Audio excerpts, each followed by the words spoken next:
It's Stephanie, and as you know, I've been trying to kind of make my way back into BookTube, so I figured another great way to do that would be by doing one of the tag videos that I've been tagged in. I have so many that I should do, they're just all backed up. I will try my best to get to them. But I wanted to do a tag that I was so excited about. April over at Getting Hygge with it created the What Should I Read Next tag, which, if you don't know, is based on Anne Bogle, or Modern Miss Darcy, as her blog is called. Her podcast, What Should I Read Next, where she has guests on and asks them basically about their interests and the books that they like and don't like, and suggests 3 books for them to read. It is one of my favorite podcasts, and she mentioned in her video, like, that wait list is so long to be on the show. So she had this great idea to kind of do our own BookTube version of it. So the way that this show is set up, Anne asks the guests for 3 books they love, 1 book they hate or dislike, I mean, depending on what you think about that word. I'm gonna say hate, and what you are reading right now. And then she takes all that information, kind of finds a similar theme, or tries to pick out stuff that the guest likes from there, and from there suggests 3 books that they might like. So it's so fun. So that's what I'm gonna do. I'm gonna talk to you guys about 3 books I love, 1 book I hate, and what I'm reading right now. And I'm hoping that you guys will, in the comments, maybe let me know what should I read next. So for the books that I love, I wanted to do, the first one is a horror novel, which, if you watch my channel at all, should be no surprise. And this is Paul Tremblay's Head Full of Ghosts. This was one of my favorite books last year. This follows a family in Massachusetts. They are having behavioral problems with their eldest daughter, who is 14, I believe. And they come to the conclusion that she is possessed. And because they find themselves in a position where they are short on cash, they reluctantly agree to let the exorcism process be filmed as a part of a reality show. But what I enjoyed about it was the narrative style. The narrative style is that the younger sister is being interviewed about it 15 years later. And so she is looking back on the events. She is telling you there's kind of a split narrative between the past and the present. And what I love is that she was a self-aware, unreliable narrator. She says up front, like, you know, I've seen the show. I can't guarantee that the story that I'm giving you is 100% from my perspective. Like, I might have let outside influence what that memory is, and memory is such a malleable thing. And I just really loved that self-aware, unreliable narrator, something I also really enjoyed in Julian Barnes' Sense of an Ending. So that is my first book. My second book is Jonathan Tropper's This Is Where I Leave You.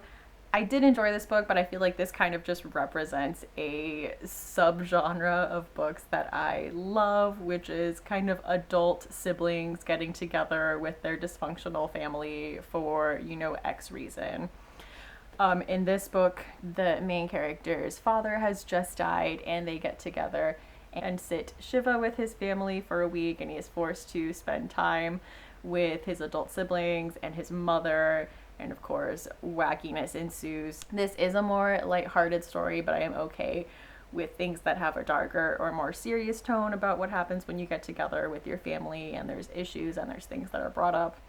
But I just really enjoy that dynamic, even in movies. Like, I love, like, the family stone and anything like that. So that is something I really enjoy. Another book I really loved was Meg Wolitzer's The Interestings. This follows a group of kids in the 1970s at kind of this pretentious art camp, and one of the girls is there on scholarship. She's kind of the one that doesn't fit in, and the whole book is the book is basically told through her perspective and what it's like kind of having these glamorous and talented friends, and how that feeds into her self-image and her self-worth as an adult and as the group stays close together. And it talks about the nature of friendships and growing up and how we let ourselves be influenced by other people.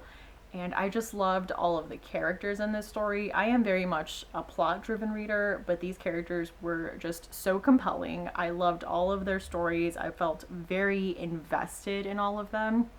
And I thought it had beautiful writing. I I loved this book. Now for the book I feel bad because it was a book my husband bought for me.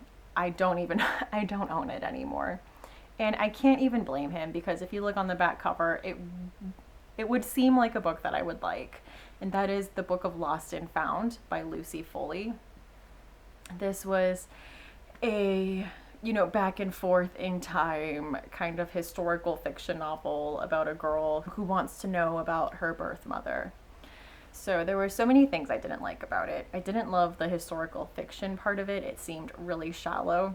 I hate in historical fiction where it feels like I'm being talked down to. If I'm reading historical fiction, I like to basically feel like I'm being immersed in it. I don't like winks to the reader. Like if I'm reading a story about the 20s, I don't want someone to go like, oh, has anyone read that new F. Scott Fitzgerald book, The Great Gatsby? So weird, right? I feel like that's just like a wink wink to the reader, and it really takes me out of it. I didn't like it when I read it. There just seemed to be a lot of token like 20s words like flapper, old sport, things like that. I didn't love it. Then there was a major love story that was completely irrelevant to the plot, and I didn't love it. I don't like books that have a very heavy focus on romance, especially if it's just not necessary at all. And that's how it felt. It felt very forced. It felt very unnatural. I didn't like it. And I didn't love the plot. I felt like there was a lot more focus in the writing on describing the setting, which is something that I really don't care about. That is very low on what I like in books. I have a few exceptions, but it just felt like all of the effort in the writing went to describing the kind of tropical surroundings, and I really didn't care for that. So overall, that was a book I absolutely hated. I gave 1 star.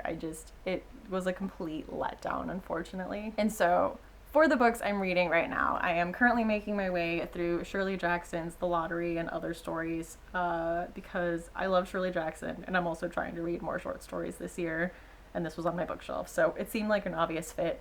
I am really loving this. I love her kind of, subtle creepiness in her stories that she has. She just has that that's just her style of storytelling, and I love it. And then there's a huge chunker I'm in the middle of, and this is Dan Simmons' Summer of Night. This is about a group of kids in the 60s who have strange goings on in their town, and they are out to investigate it. But yeah, so far it's really interesting. It's just really long and really slow. But anyway, from all that information, please let me know what I should read next. Thank you so much for watching, and I hope to see you again soon. Bye!